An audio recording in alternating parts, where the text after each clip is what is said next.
Hi guys, good morning. Magbe-breakfast ako. Alam niyo guys, ang ulam ko today, ang ulam ko this morning guys is palaka, frog. Look at guys. Kuha nila kagabi ito eh. Nanuo sila. Yan. Yan. Bakit kaunti lang palaka nito? Siguro konti lang ang nakuha nila. Ang maraming nakuha nila guys is isda nga pantat. Kining pantat guys, muna siya ang isda sa kuwan. Limpyo ni siya guys, kay sa basakan man ni siya nakuha nga sa basakan ni siya nakuha nga isda. Ito guys, palaka ito eh. Yan.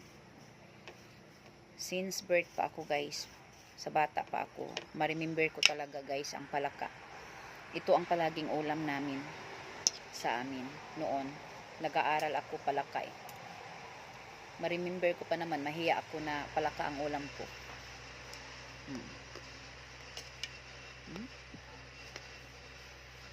Mahalang-halang ito eh.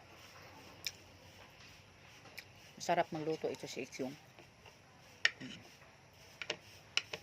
Sayang maliit lang nakuha nila oh. Maliit lang ang nakuha nila na palaka. Frog in English is frog. Malinis man ito guys kasi nasa nasa basakan ba.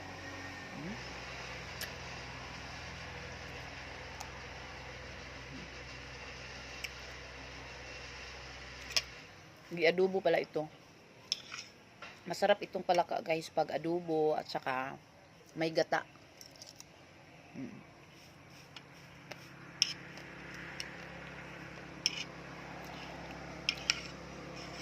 Yan.